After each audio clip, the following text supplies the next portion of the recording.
Hello viewers, let's crack UPSC CSC के YouTube channel पर आप सभी का स्वागत है। सो फ्रेंड्स, रिजर्वेशन इंडिया में एक बहुत ही इंपॉर्टेंट टूल है एफर्मेटिव एक्शन के लिए, सोशल जस्टिस के लिए।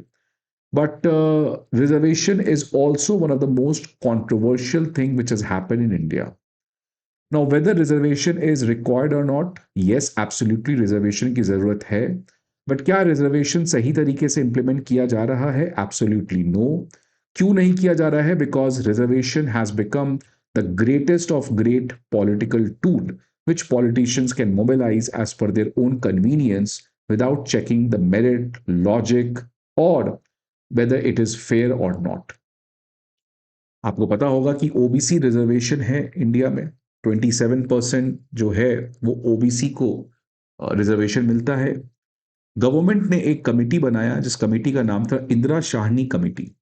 उस इंदिरा शाहनी कमिटी ने यह समझा कि क्या ओबीसी के अंदर जितने भी कम्युनिटीज हैं, जो सब कास्ट हैं ओबीसी के अंदर, क्या उन सभी को रिजर्वेशन का इक्वल फायदा पहुंचा है? क्योंकि बहुत लोग कहते हैं फॉर एग्जांपल कि उत्तर प्रदेश में जो यादव ओबीसी हैं उनको बहुत फायदा पहुंचा है और जो नॉन यादव ओबीसीज हैं उनको शायद ज्यादा फायदा नहीं पहुंचा है। तो इन्हीं सभी चीजों को कि क्या ओबीसी में reservation has been fairly distributed among the different communities within that OBC group, तो इंदिरा शाहनी कमेटी ने यह पाया कि अभी तक 97% जो जॉब्स ओबीसी के लिए रिजर्व थे सिंस 1990 जब से मंडल कमीशन को लागू किया गया था, सिंस 1990 टिल नाउ इन 2024, इतने सालों में जो 97% जॉब्स ओबीसी के लिए रिजर्व किया गया था, that 97% jobs has only gone to 25% of OBC sub communities, right. और उसमें सबसे ज्यादा जो बेनिफिशियरी हैं for example the Yadavs of Bihar and Uttar Pradesh. और इसीलिए जो नॉन यादव ओबीसी है उनको लगता है कि जो उनकी ट्रेडिशनल ओबीसी पार्टीज है वो उनके एस्पिरेशंस को फुलफिल नहीं करती हैं, and that non Yadav OBC have pivoted towards, drifted towards BJP, जिसकी वजह से बीजेपी का उत्तर प्रदेश और बिहार में अच्छा परफॉर्मेंस रहा। तो एक बात तो क्लियर है कि रिजर्वेशन जो है वो आज जरूरी है देश के लिए, बट जिस तरीके से ये पूरा सिस्टम चल रहा है इसके ऊपर बात करना, इसके ऊपर डिस्कस करना ये बहुत जरूरी है। और वी नीड अ रिजर्वेशन 2.0 जहां पे रिजर्वेशन जो है उसको एक साइंटिफिक तरीके से इंप्लीमेंट किया जाए, वेयर रिजर्वेशन उन सेक्शन को दिया जाए, उन लोगों को दिया जाए who are facing multiple layers of deprivation. Multiple layers of deprivation का मतलब कास्ट, इकोनॉमी, किस रीजन से आते हैं, डिसेबिलिटी है कि नहीं है, मतलब एक कॉम्पोजिट बैकवर्डनेस इंडेक्स हर एक इंडिविजुअल का बनना चाहिए जिसमें मल्टीपल लेयर्स ऑफ बैकवर्डनेस को अकाउंट करना चाहिए, एंड देन उसमें जो सबसे ज्यादा उस इंडेक्स में परफॉर्म करेगा, कॉम्पोजिट बैकवर्ड इंडेक्स में, उन तबके, उन कम्युनिटी के लोगों को रिजर्वेशन देना चाहिए। अब इसके बारे में मैं कभी और बात करूंगा, बट एक बात मैं आज यहां पे करने आया हूं कि रिजर्वेशन वाकई में आज एक कंट्रोवर्शियल टॉपिक है, क्योंकि रिजर्वेशन जो है वो उसके इम्प्लीमेंटेशन के ऊपर एक सहमति देश के अंदर नहीं बन पा रही है। अब वैसे कास्ट सेंसस जो है वो होगा, उससे बहुत हद तक एक तरीके का एक्सरे होगा कि आखिर ओबीसी में, एससी में, एसटी में कौन सी कम्युनिटी ऐसे है जो आगे बढ़ गई है।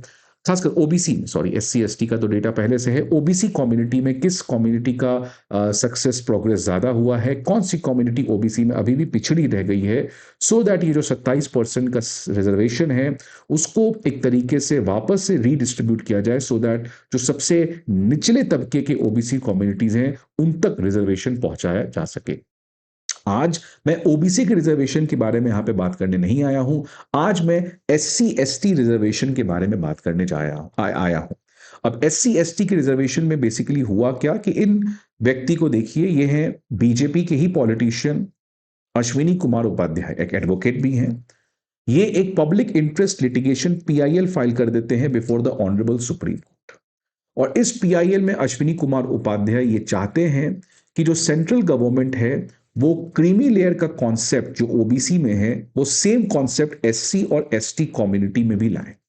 तो ये इनके पब्लिक इंटरेस्ट लिटिगेशन में कहना था, लेकिन इनके पीआईएल के अगेंस्ट जो सेंट्रल गवर्नमेंट है उसने कहा कि ये क्रीमी लेयर का कॉन्सेप्ट इररेलेवेंट है, अनरिक्वायर्ड है, नॉन अनफेयर है, और अनजस्टिसिएबल है, मतलब क्रीमी लेयर की जो कॉन्सेप्ट है ना वो पॉसिबल है एससी एसटी के लिए, और साथ ही साथ ना ही क्रीमी लेयर कॉन्सेप्ट की कोई जरूरत भी है शेड्यूल का शेड्यूल ट्राइब के लिए। सो ये एक बहुत ही इंपॉर्टेंट आर्ग्यूमेंट कोर्ट में देखने को मिला।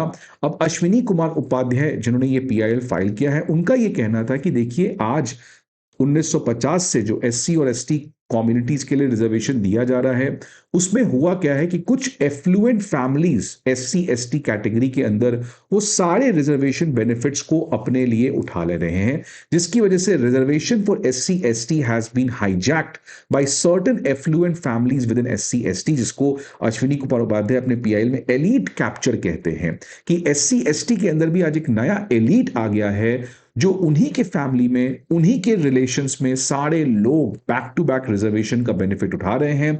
And a lot many SC ST community people still are not able to get any benefit out of reservation because reservation के ऊपर एक elite कैप्चर हो गया है।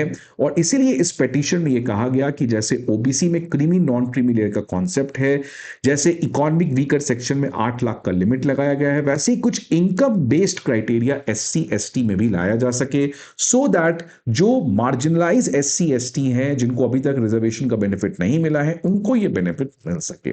अश्विनी कुमार उपाध्याय ने अपने पीआईएल में कहा कि सुप्रीम कोर्ट के जो अगस्त 2024 का जजमेंट है उसको हमें लागू कर देना चाहिए। 2024 में आपको पता है एक लैंडमार्क सुप्रीम कोर्ट का जजमेंट आया था। उस जजमेंट में 7 में से 4 जजेस ने यह कहा था, जो उस समय की कॉन्स्टिट्यूशन बेंच थी, तो 7 में से 4 जजेस ने कहा था कि क्रीमी लेयर का जो प्रिंसिपल है वो SC ST के लिए होना चाहिए। तो ये पहली बार था कि 2024 के उस जजमेंट में इस बारे में बात किया गया था।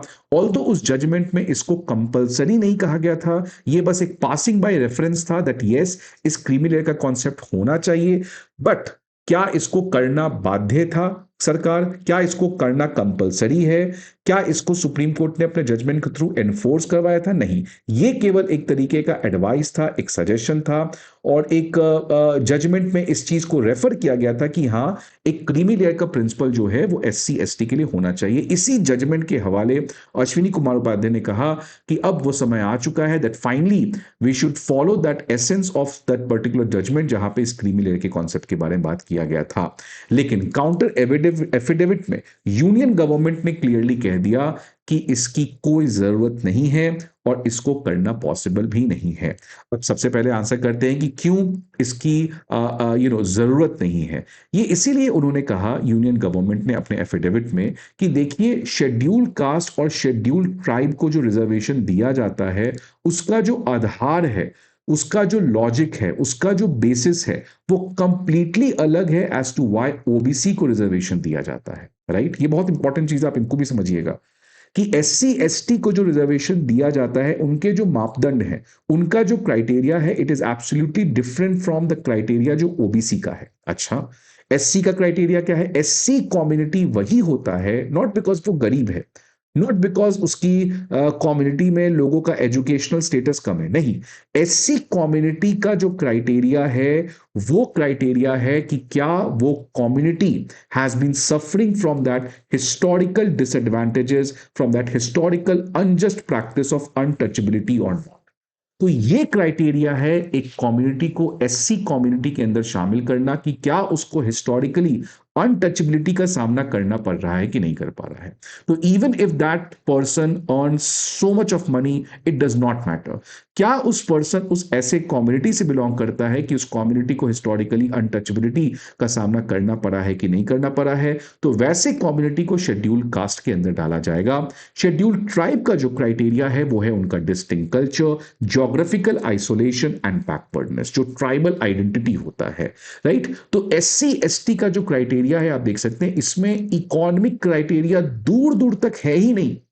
इसमें जो क्राइटेरिया है तो SC में अनटचेबिलिटी और ST में उनका unique culture, unique way of life. लेकिन अगर आप ओबीसी को देखते हैं कि इंडिया में कौन सी कम्युनिटी ओबीसी के अंदर आएगी, तो उसका क्राइटेरिया होता है सोशल क्राइटेरिया, एजुकेशनल क्राइटेरिया और साथ ही साथ इकोनॉमिक क्राइटेरिया। इकोनॉमिक क्राइटेरिया को यूज किया जाता है, तभी तो नॉन क्रीमी लेयर का कॉन्सेप्ट है। तो इसलिए जब मंडल कमीशन ने यह पाया कि कौन कौन से कम्युनिटीज इंडिया के ओबीसी में हैं, तो उन्होंने कौन कौन से इंडिकेटर्स यूज किए कि किस कम्युनिटी में लो लिटरेसी है, किस कम्युनिटी में लो एजुकेशनल अटेनमेंट है, लो स्टेटस ऑक्यूपेशंस किस कम्युनिटी के लोग करते हैं, पुअर रिप्रेजेंटेशन पब्लिक एम्प्लॉयमेंट में क्या है, और इकोनॉमिकली डिप्राइव्ड कौन कौन से कम्युनिटी है। इसीलिए ओबीसी को यह भी कहा जाता है SEBC, socially and educationally backward class. So इसीलिए यूनियन गवर्नमेंट ने कहा कि देखिए एसटी एसटी का जो रिजर्वेशन है वो उनके एक अलग पोजीशन, उनके एक अलग आइडेंटिटी की वजह से दिया जाता है, unlike OBC reservation, right? Because OBC community में डिस्क्रिमिनेशन जो है वो इकोनॉमिक कंडीशंस के बेसिस पे हो सकता है, क्योंकि मंडल कमीशन ने खुद आपने देखा कि इकोनॉमिक क्राइटेरिया को यूज किया था to find it which community is belonging to OBC. But SC ST में इकोनॉमिक क्राइटेरिया के ऊपर कोई भी ऐसा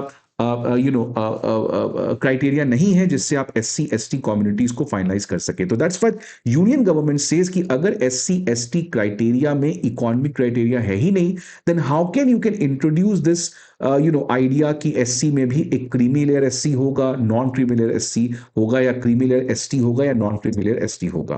तो बेसिकली यूनियन गवर्नमेंट का कहना है कि देखिए एससी एसटी के रिजर्वेशन को ओबीसी रिजर्वेशन के साथ हमें कॉन्फ्लिक्ट एक साथ जोड़ के नहीं देखना चाहिए, बिकॉज दोनों की जो सिचुएशन है वो अलग है, and equality is about treating equals in unequal manner, but OBC is not equal to SC and ST. इनकी हालात जो है वो अलग है, इनका हिस्टोरिकल एक्सपीरियंसेस अलग है, इनका आज की हकीकत अलग है, इनकी क्राइटेरिया में इकोनॉमी का कोई कॉन्सेप्ट नहीं है। ओबीसी जो है वो पूरी तरीके का एक अलग क्लास ऑफ कम्युनिटी है जिसमें इकोनॉमी एक बहुत इंपॉर्टेंट क्राइटेरिया रोल प्ले करता है in deciding as which community will be OBC और नॉट।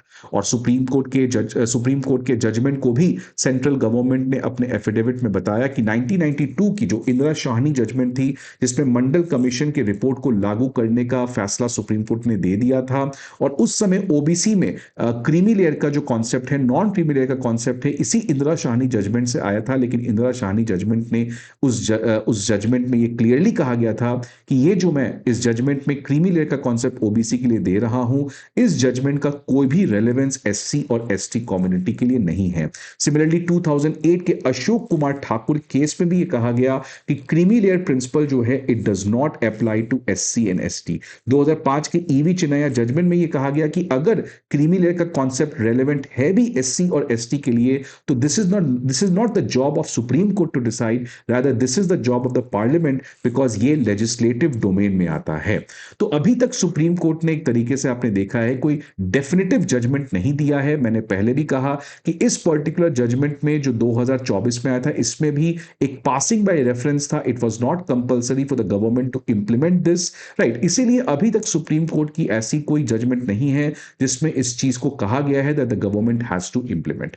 अब गवर्नमेंट का कहना है दैट देखिए पहली बात तो इसकी जरूरत नहीं है, बट क्या ये पॉसिबल है सुप्रीम कोर्ट का ये चीज कहना कि क्रीमी लेयर का कॉन्सेप्ट एससी एसटी के लिए होना चाहिए? तो गवर्नमेंट का कहना है absolutely no, because let's not forget the separation of power. Article 341 में जिसके अंदर प्रेसिडेंट जो है वो शेड्यूल कास्ट का एक लिस्ट बनाते हैं, आर्टिकल 342 के अंदर जिसमें शेड्यूल ट्राइब का लिस्ट बनता है, जो भी इस लिस्ट में कम्युनिटी शामिल होते हैं, उसके बाद इस लिस्ट में किसी भी तरीके का इंक्लूजन एक्सक्लूजन ये काम केवल पार्लियामेंट का है। Parliament has to amend that particular list of SC under article 341 and that particular list of ST under article 342।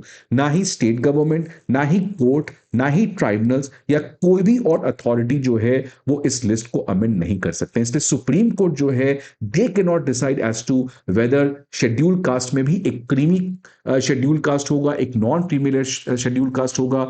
ये अगर किसी का काम है भी, ऑल्दो सेंट्रल गवर्नमेंट का कहना ये जरूरत है नहीं, बट अगर ये जरूरत है भी तो ये काम जो है ये लेजिस्लेचर का है, ये काम सुप्रीम कोर्ट का नहीं है। तो the central government has reminded the Supreme Court that let's not intervene in each other domains which will lead to anarchy. तो एक तरीके से अब आप सोचिए किसका आर्ग्यूमेंट सही है। देखिए दोनों का आर्ग्यूमेंट सही है। कुछ हद तक यही तो मजा आता है सुप्रीम कोर्ट की डिबेट को सुनने में। दोनों अपने अपने पक्षों को रखे हैं, अब आपको सोचना है, आपको विचार करना है कि कौन सा पक्ष सही है। बहुत लोग इमोशनल हो जाते हैं कि नहीं नहीं यार ये सही है। सही गलत देखिए क्या होता है ये समझना बहुत ही मुश्किल है। सही गलत में हम लोग नहीं जाते हैं, आप बस ये दोनों के ओपिनियन को सोचिए और बताइए कि आपको क्या दोनों के ओपिनियन में अच्छा लगा। एक तरफ अश्विनी कुमार उपाध्याय का भी बिल्कुल सही कहना है यार कि कुछ एससी जब उनके परिवार में कोई आईएएस बन गया है, आईपीएस बन गया है, तो क्यों इनके परिवार में फिर उनके बच्चे बच्चे को रिजर्वेशन का फायदा मिलना चाहिए।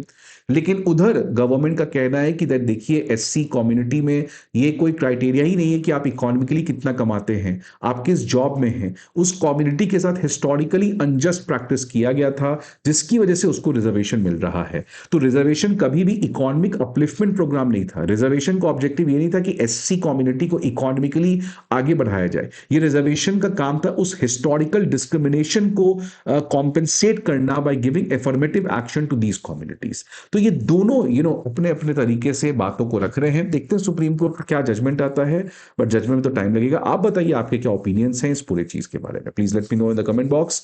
आई होप आपको ये वीडियो अच्छा लगे friends. See you again some other video, till then good bye, take care.